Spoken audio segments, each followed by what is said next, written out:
Good morning everyone, welcome back again. आप सभी का फिर से स्वागत है Vivekananda senior secondary school Sohagpur की video series English language how and why के पार्ट 2 में। पिछली वीडियो पार्ट 1 को आपने काफ़ी पसंद किया, इसीलिए हम इसी सीरीज में अपना पार्ट 2 लेकर आए हैं। अगर आप इसे अच्छे से समझना चाहते हैं और अगर आपने पार्ट 1 नहीं देखा है तो please connect to that, part 1 ज़रूर देखिए। जब आप सीरीज में वीडियो देखेंगे तो आपको काफ़ी अच्छे से नॉलेज मिलेगा, काफ़ी जानकारी मिलेगी। विवेकानंद सीनियर सेकेंडरी स्कूल, जैसा कि आप सभी जानते हैं, सभी लोगों के एजुकेशनल बेनिफिट्स के लिए एफर्ट्स करता रहता है और इसी एफर्ट्स में हमारा ये नया वीडियो है। I hope you will like it. हम एक छोटा सा पहले क्विक रिव्यू करते हैं कि पार्ट 1 में हमने क्या क्या देखा। आप जानते हैं, अगर आपने देखा है और नहीं देखा है तो प्लीज डू वॉच। उस वीडियो में हमने देखा सबसे पहले इंग्लिश लैंग्वेज क्या है, इंग्लिश लैंग्वेज के क्या बेनिफिट्स हैं, उसे सीखने के क्या क्विक एंड इजी स्टेप्स हैं। उसमें 2 तरीके, फॉर्मल एंड इनफॉर्मल वेज भी हमने देखे। ऐसी कई चीजों पर हमने छोटा सा डिस्कशन किया। उसी डिस्कशन को हम इस वीडियो में आगे बढ़ाएंगे और कुछ नई चीजें भी हम इसमें देखेंगे। उससे पहले एक चीज और आपको बता दूं, पिछली वीडियो के लास्ट सेगमेंट में हमने कुछ बात की थी about literary and figurative use of language पर। उसमें मैं एक छोटा सा करेक्शन या यूं कहूं कि एक्स्ट्रा नॉलेज आपको देना चाहूंगा कि जो लिटरेरी यानी साहित्यिक बात होती है वही एक तरह से लिटरल यानी शाब्दिक अर्थ होता है। तो वो literary actually in real words वो लिटरल है, जो कि लिटरल और फिगरेटिव 2 तरह के यूजेस हमें लैंग्वेज में हम यूज करते हैं। तो ध्यान रखें, literary is actually literal and the second one is figurative. अब हम आज का वीडियो शुरू करते हैं। तो जैसा कि आप सभी जानते हैं, इंग्लिश लैंग्वेज एक ऐसी लैंग्वेज है जो हमने बात की कि दूसरी भाषाओं की तुलना में in comparison with other languages सीखना थोड़ा सा आसान है। वो क्यों है और उसमें ऐसी क्या चीजें हैं जिससे हमने कंपैरिजन करते वक्त ये पाया कि वो लैंग्वेज सीखने में, ग्रैस्प करने में, लॉन्ग टाइम तक मेमोरी में रखने में और उसे यूज करने में, अपनी बातों को एक्सप्रेस करने में दूसरी भाषाओं की अपेक्षा ज्यादा जल्दी क्विकली समझ आती है या ज्यादा अच्छे से बात को हम कन्वे कर सकते हैं। हम कुछ चीजें देखें।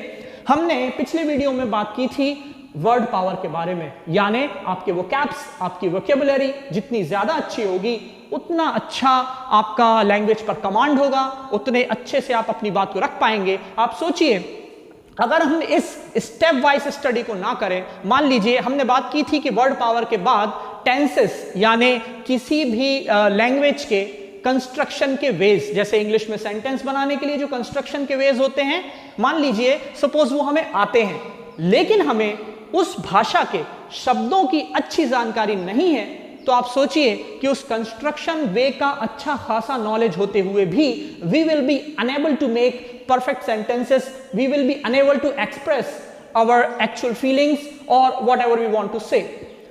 मान लीजिए हम एक चेयर को एग्जाम्पल के तौर पर लेते हैं। अगर हम उस चेयर के बारे में सभी कुछ जानते हैं, जैसे वो चेयर क्यों बनती है, कहां बनती है, कैसे बनती है, उस चेयर के लिए रॉ मटेरियल कैसे आता है, हम उस पर काफी अच्छा एक बात रख सकते हैं, काफी अच्छे से उसको एक्सप्लेन कर सकते हैं। लेकिन अगर हमें ये नहीं मालूम कि उस पर्टिकुलर चीज को, उस कमोडिटी को, उस वस्तु को चेयर कहा जाता है, तो हम उसके बारे में बात नहीं कर सकते। हालांकि ये बहुत ही छोटा सा एग्जाम्पल है, इट्स अ ट्रिवियल एग्जाम्पल, मगर आप इसको ब्रॉडर व्यू में अगर देखें तो आप पाएंगे कि आपको किसी वर्ड यानी किसी वस्तु जो कि एग्जिस्टेंस में है, अस्तित्व में है, अगर उसका शब्द नहीं मालूम है तो बाकी आपको सेंटेंस बनाने के तरीके मालूम होने पर भी आप उसके बारे में बात नहीं कर सकते, क्योंकि आपको उसका वर्ड नहीं पता। जैसे हमारे यहाँ एक पेड़ होता है, उससे ऑयल बनता है, आपने सुना होगा नीलगिरी का पेड़। अगर आपको नहीं पता कि Nilgiri is called eucalyptus in English language, तो आप नीलगिरी के बारे में और बातें जानते हुए भी ना उसके बारे में किसी को समझा सकते हैं, ना उस पर कुछ लिख सकते हैं, क्योंकि आपको उसका एक पर्टिकुलर वर्ड नहीं पता। तो ये तो एक बात है कि वर्ड पावर क्यों होना चाहिए। इसके बाद हम एक और खास बात करें वर्ड पावर के बारे में, जो मैंने आपसे कहा था कि English is a context based language, संदर्भ पर आधारित भाषा है। अब इसे हम कैसे समझें, हम एक छोटे से एग्जाम्पल के माध्यम से इस बात को समझते हैं। देखिए, जैसे कि एक वर्ड होता है इन इंग्लिश लैंग्वेज हार्ड, और इसी से मिलता जुलता हम कहें तो इसका सिनोनिम या इसका similar word having the similar meaning एक वर्ड होता है स्ट्रिक्ट। इन दोनों का हिंदी में मतलब होता है कठोर, कड़क, हार्ड या स्ट्रिक्ट। आप देखिए, ये दोनों in the first view at a glance ये हमें एक जैसा ही अर्थ देते हैं। They convey the same meaning, almost same meaning, but not perfectly. इसी बात को हम हिंदी लैंग्वेज में देखें, हमारे लिए हिंदी का एक शब्द है पानी, और इसी के लिए हमारे पास जब हमें एग्जाम वगैरह में पर्यायवाची यानी सिमिलर वर्ड्स लिखने को आते हैं तो हम काफी सारे सिमिलर वर्ड्स एग्जाम में लिख देते हैं, जो हमारे लिए काफी आसान है क्योंकि हिंदी हमारी मातृभाषा है। पानी का सिमिलर वर्ड हम सबसे पहले जो हमारे दिमाग में आता है वो है जल। तो एक नजर में ये एक दूसरे के समानार्थी हैं, पर्यायवाची सिमिलर वर्ड।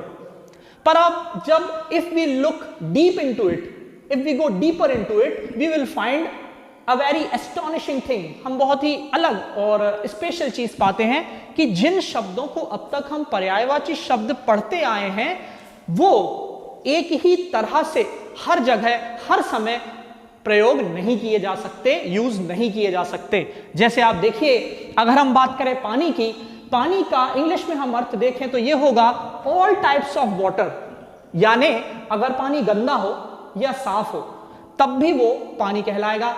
जब एक ग्लास में पानी होता है तो आप कहते हैं एक ग्लास पानी, लेकिन अगर किसी गड्ढे में पानी भरा हुआ होता है जो कि बारिश का है, गंदा है, तब भी आप बोलते हैं उस गड्ढे में पानी भरा हुआ है। यानी पानी का मतलब प्योर वाटर और इम्प्योर वाटर दोनों ही होता है। जबकि आप कभी ये नहीं कहते कि गड्ढे में जल भरा हुआ है, यानी जल जो है सिर्फ प्योर वाटर होता है। अगर ये 100% एक दूसरे के समानार्थी होते तो पानी और जल लगभग हर जगह वैसे के वैसे यूज होते, पर पानी means pure and impure water both, पर जल मीन्स ओनली प्योर वाटर। इसी तरह हमें इंग्लिश लैंग्वेज में ये चीज ध्यान रखना होती है कि जिस शब्द को हम यूज कर रहे हैं उसका समानार्थी समझकर क्या वो वाकई हमारी बात को properly, conveniently and fully express कर रहा है या नहीं, हमारे मैसेज को एग्जैक्टली कन्वे कर रहा है या नहीं, ये हमें देखना होता है। तो हमने जो वर्ड एग्जाम्पल के लिए लिए थे वो है हार्ड और स्ट्रिक्ट। हार्ड और स्ट्रिक्ट दोनों का मतलब होता है कठोर, जो कि बहुत ही कड़क हो, कठोर हो। अगर हार्ड को हम एक जगह यूज करें, हम इसको यूज करें रूल्स के संदर्भ में। रूल्स यानी नियम, हमारे नियम जो होते हैं, जैसे मान लीजिए हमारा स्कूल, हमारे स्कूल के रूल्स हार्ड भी हो सकते हैं। In informal way of talking, अनौपचारिक तरीके से हम ये कह सकते हैं कि my school rules are very hard, मेरे स्कूल के रूल काफी हार्ड है, कड़क है, कठोर है। हम ये भी कह सकते हैं the rules of my school are very strict, यानी हमारे स्कूल के रूल काफी कड़क हैं, कठिन है, कठोर है। इसका मतलब क्या हुआ कि यह शब्द लगभग फॉर्मल इनफॉर्मल तरीके से दोनों जगह पर यूज किया जा सकता है। पर आप सोचिए, अगर आपके पास एक वुडन टेबल है, एक लकड़ी का टेबल जो काफी कठोर है, जिस पे आप बैठते हैं या आप बैठकर जिस पर पढ़ते हैं, ऐसा एक टेबल, आप उसे हार्ड टेबल तो कह सकते हैं पर वो स्ट्रिक्ट टेबल नहीं होगा। आप ये अच्छी तरह खुद ही जानते हैं। मैंने आपसे कहा था लैंग्वेज टेक्नोलॉजी लर्निंग की तरह है, कुछ चीजें हम सीखते हैं और कुछ on the basis of the same हम सीखते चले जाते हैं। It's a growing process. जैसे हार्ड और strict, rules can be hard, rules can be strict also, and rules can be hard also, but table, wooden table is hard, not strict. इसका मतलब हमें सही बात को रखने के लिए सही शब्द का चुनाव करना बहुत आवश्यक है। तो यह बात ध्यान रखें कि जब आप वर्ड पावर अपनी स्ट्रांग कर रहे हैं, अपनी वोकैब्स को स्ट्रांग कर रहे हैं, तो आपको चाहिए कि आप सही शब्द का चुनाव selection of the right word at the right time, ये चीज जरूर ध्यान रखें। तो हम बात कर रहे हैं वर्ड पावर की, और वर्ड पावर्स में हम एक दूसरी चीज देखें। अभी हमने देखा कि selection of right word at the right time, इसके बाद एक दूसरी चीज जो हमें वोकैब्स या वर्ड्स के बारे में खास तौर पर याद रखनी चाहिए, we should keep it in mind while writing something, writing a piece of thing, और while speaking something और while expressing any idea, कि वो वर्ड किस तरह किस जगह यूज किया जाता है। खैर, एक और बात हम इसमें देखें जो आपके नॉलेज के लिए है, एक हम थोड़ा सा अलग टॉपिक पर जा रहे हैं, दो इट इज कनेक्टेड। वर्ड्स को आपने देखा होगा, कुछ वर्ड डायरेक्ट वर्ड होते हैं जिनके बेस पर दूसरे वर्ड्स बनाए जाते हैं, जिन्हें हम रूट वर्ड्स कहते हैं। रूट वर्ड्स, जैसे हम एक वर्ड लें hard, hard is a root word. Hard के बेसिस पर कई और शब्द बने हुए हैं, जैसे हार्डली। अब ये हार्डली जो है हार्ड पर बेस्ड है, तो हार्ड यहां पर क्या हुआ, रूट वर्ड हुआ। इन रूट वर्ड से एडजेक्टिव, एडवर्ब्स और दूसरी सारी चीजें भी बनी होती हैं। इसी तरह इन्हीं शब्दों को दूसरे तरीके से भी देखा जा सकता है, जैसे कि अम्ब्रेला टर्म। आपने ये वर्ड शायद नहीं सुना होगा। अम्ब्रेला टर्म क्या है? अम्ब्रेला टर्म एक वर्ड है, एक वर्ड जिससे सारे वर्ड कनेक्टेड होते हैं, या यूं कहें कि ओरिजिनेट होते हैं, निकले हुए होते हैं। फॉर एग्जाम्पल, अगर हम एक वर्ड लें हार्ट डिसीज, हार्ट डिसीज एक अम्ब्रेला टर्म हुआ क्योंकि इसके अंदर काफी दूसरे चीजें वहां पर आ जाती हैं। जैसे हार्ट डिसीज में हार्ट स्ट्रोक हो सकता है, या उसका अटैक, या दूसरे सारे वर्ड जो किसी हार्ट से, हृदय से संबंधित रोगों में होती है। तो हार्ट डिसीज एक अम्ब्रेला टर्म है। तो इस तरह हमने देखा कि हार्ट एक रूट वर्ड है, रूट वर्ड से कई वर्ड्स बनते हैं। हार्ट डिसीज एक अम्ब्रेला टर्म है, उससे कई वर्ड्स बनते हैं। तो ये चीज हमें ध्यान रखनी होती है कि हम जो वर्ड पढ़ रहे हैं वो वर्ड क्या है। फॉर एग्जाम्पल, रूट वर्ड से बनने वाले दूसरे वर्ड्स एडजेक्टिव, एडवर्ब और कई दूसरी चीजें भी हो सकती हैं। ऐसे में हमें ध्यान रखना होगा कि हमें उसके सारे टाइप्स पता हो। फॉर एग्जाम्पल, अगर हमें कोई नाउन पता है तो हमें मालूम होना चाहिए कि उस नाउन की वर्ब क्या है, ये सारी चीजें। और हमें कई बार ऐसा भी देखने को मिलता है कि for a single word, for the same word, noun और वर्ब एक ही जैसे वर्क करता है। मॉडर्न इंग्लिश में ये ट्रेंड भी है कि कई जगह वो सेम तरीके से यूज किया जाता है। तो ये सारी छोटी छोटी चीजें हमें उन्हें पढ़ते वक्त याद रखनी चाहिए, जो मैंने पिछले वीडियो में आपको सिचुएशनल लर्निंग के बारे में बताया था। जब उस तरह से या डिक्शनरी से आप जब ये शब्द याद करें, इन्हें मेमोराइज करें, क्रैम करें, तो ध्यान रखें कि आप किस तरह से याद कर रहे हैं। There should be a certain way. एक और बात इसमें मैं आपको बताना चाहूंगा, जब आप इन वर्ड्स को याद कर रहे हैं तो एक बात ध्यान रखें कि उन्हें समय समय पर यूज करते जाएं। फॉर एग्जाम्पल, आप देखिए, जैसे हमारे लिए कुछ words table, fan, chair, stool, ये कुछ वर्ड्स ऐसे हैं जो ये हम अपनी मदर टंग, अपनी मातृभाषा के इन्हीं के लिए दूसरे जो शब्द हैं उनसे ज्यादा फ्रीक्वेंटली यूज करते हैं। मतलब हमारे माइंडसेट में ये चीजें आ चुकी हैं कि हम कभी टेबल को मेज नहीं कहते, फैन को पंखा नहीं कहते, चेयर को कुर्सी लगभग नहीं कहते। तो हमें क्या चाहिए कि हम जिन नए वर्ड्स को सीख रहे हैं हम उन्हें इतना यूज करें कि वो हमारे लिए जनरल हो जाएं, यानी ऑटोमेटिकली, स्पॉन्टेनियसली वो बात करते वक्त या लिखते वक्त हमारे अंदर से आए, और हमें स्पेशली ये चीज सोचना ना पड़े कि हमें इस वर्ड को यहां बोलना है या लिखना है। ये बाय प्रैक्टिस आता है। तो वर्ड पावर तैयार करते समय आप ये ध्यान रखें कि जब आप वो वर्ड याद करें तो उन्हें समय पर यूज करते रहें, या तो उससे रिलेटेड कोई पीस ऑफ राइटिंग कुछ लिखें, या बात करते वक्त अपने ग्रुप में, अपने दोस्तों में, अपने हम उम्र के लोगों में उन शब्दों का प्रयोग करें। तो आप देखेंगे कि आपको बहुत जल्दी वो permanently they will be stuck to your mind, और फिर वो याद रहेंगे। एंड आई डोंट थिंक कि आप उन्हें भूलेंगे, बट डिपेंड करता है कि उसके लिए प्रैक्टिस होनी चाहिए।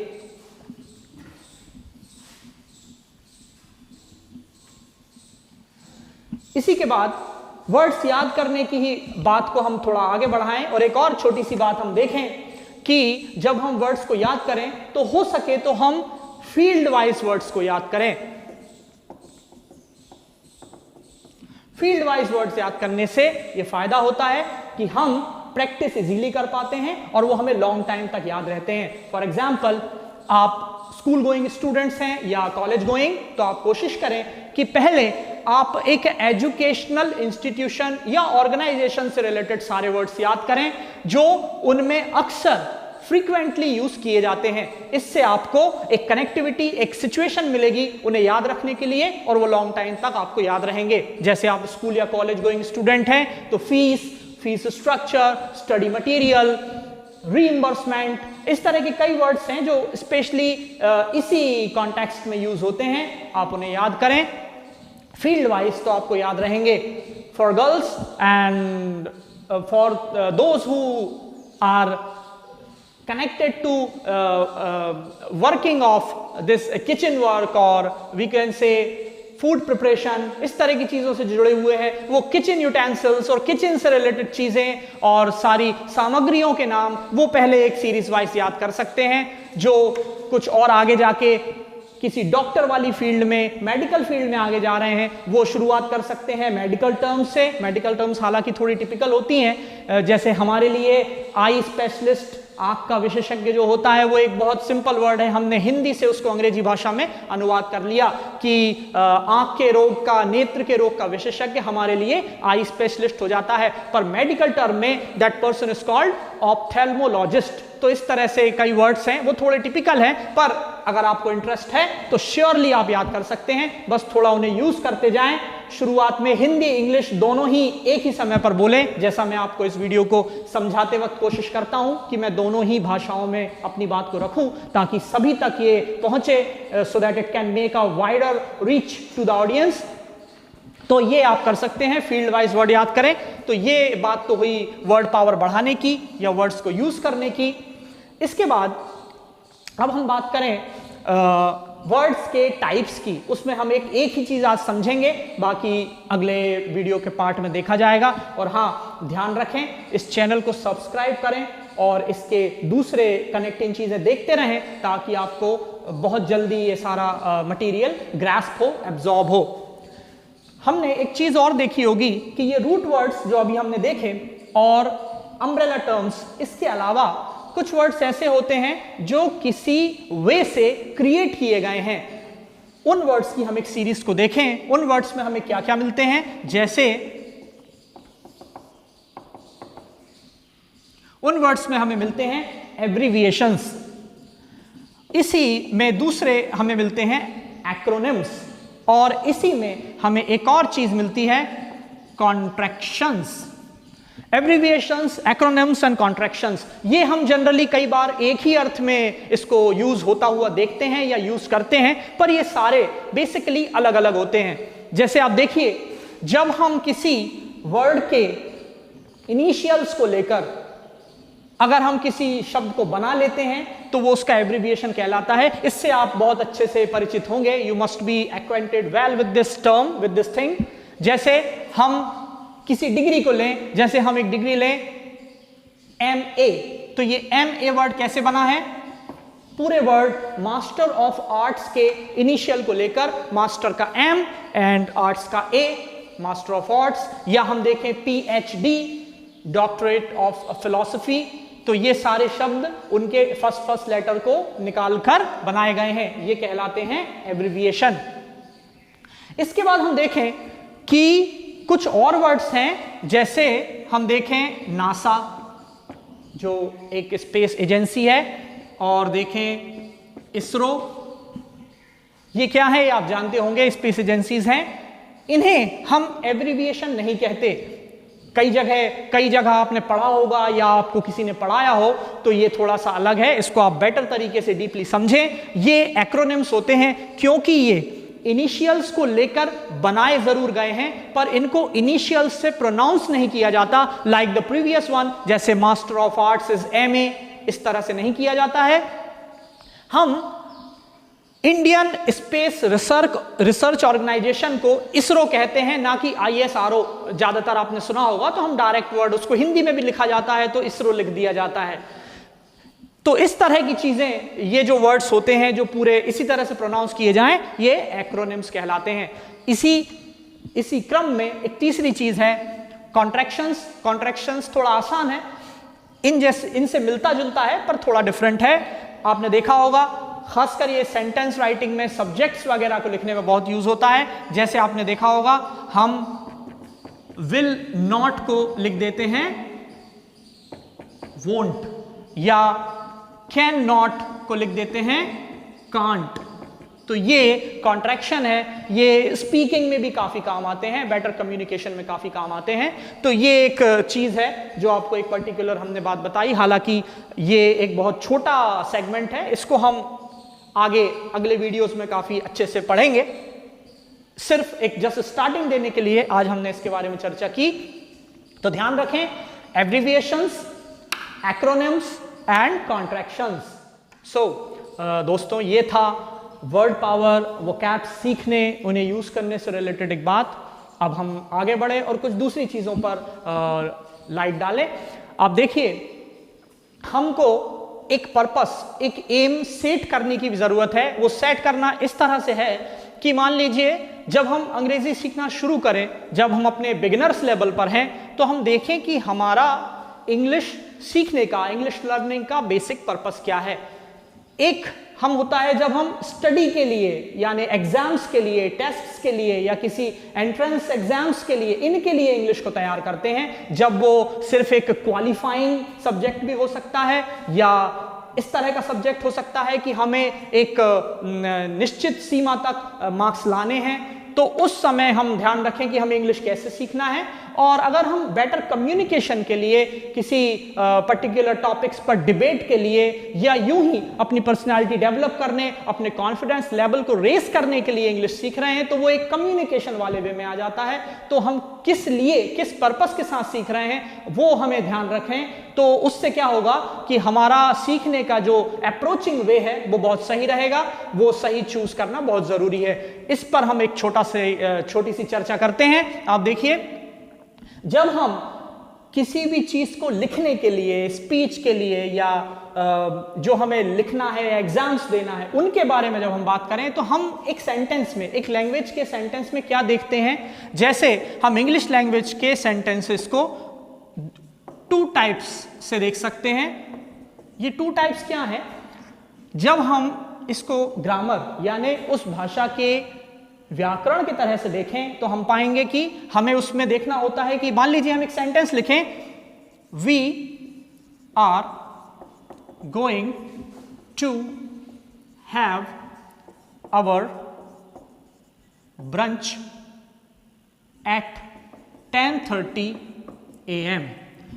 Look at the sentence carefully and be attentive, please. We are going to have our brunch at 10:30 AM. ये ब्रंच आपको एक अलग वर्ड लग रहा होगा, इस पर भी हम एक आगे वीडियो बनाएंगे। ये कुछ ऐसे वर्ड्स होते हैं जो आजकल, जो पहले से है पर हमारे यहाँ भी अभी ज्यादा सुनने देखने में आते हैं, 2 अलग अलग शब्दों को यूज करके। जैसे आप देखिए, ब्रेकफास्ट हम सुबह अर्ली मॉर्निंग करते हैं और लंच थोड़ा सा बाद में, दोपहर में 12 नून के आसपास। तो जब हम किसी ऐसे समय खाना खाएं जो ब्रेकफास्ट का भी वर्क करे और लंच का भी करे, तो वो मिलाकर ब्रंच हो जाता है। रूरल, अर्बन मिलाकर रर्बन, इस तरह के वर्ड्स, इन पर हम बाद में चर्चा करेंगे। फिलहाल हम ये सेंटेंस देखें, we are going to have our brunch at 10:30 AM. अब हम ध्यान रखें कि हम इस सेंटेंस को जब हमने सीखा, या इसे बनाना सीखा, या इसके शब्दों को याद किया, तो हमने किस पर्पस के साथ उससे किया है।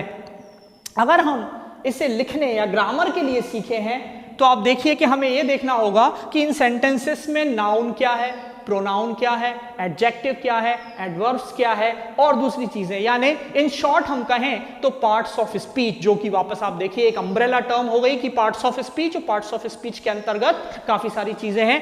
तो अगर हम ग्रामर के लिए, व्याकरण अच्छी करने के लिए इसको देख रहे हैं, जो कि एग्जाम वगैरह के लिए अच्छा होता है, तो हम देखेंगे कि इनमें नाउन प्रोनाउन क्या है, उसे सही जगह पे पुट करने का वे क्या है। लेकिन अगर हम इसी सेंटेंस को कम्युनिकेशन के पॉइंट ऑफ व्यू से देखें तो हम पाएंगे कि हमें इसमें नाउन प्रोनाउन देखने की ज्यादा जरूरत नहीं है, उस पर हम फोकस नहीं करेंगे, बल्कि हम ये देखेंगे कि इस सेंटेंस में वर्क को करने वाला कौन है, वर्क कौन सा किया जा रहा है, उस वर्क का इफेक्ट क्या होने वाला है, यानी हम देखेंगे कि सब्जेक्ट क्या है, ऑब्जेक्ट क्या है, इसमें क्या प्रोसेस हो रही है, यानी क्या वर्ब है, इसमें टाइमिंग क्या है, ये कौन से टाइम का है, ये सारी चीजें हमें देखना होती हैं। तो जब हमारा अप्रोच कम्युनिकेटिव पर्पस हो हमारा, तो हम इस तरह से देखेंगे। लेकिन जब हमारा कोई पर्पस एग्जाम या टेस्ट या ऐसी किसी चीज का हो, तो हम उसे ग्रामेटिकल पॉइंट ऑफ व्यू से ज्यादा देखेंगे। हालांकि ग्रामर सब चीजों का बेस है, आप कम्युनिकेशन के लिए भी जब इंग्लिश सीखें तो आपको ग्रामर सीखनी होती है, पर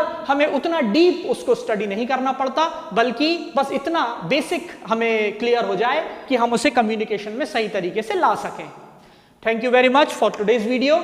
do not forget to subscribe और इस सीरीज की वीडियोस आगे देखते रहें। Hope you will like it, you will enjoy it and you will learn definitely and surely. Thank you.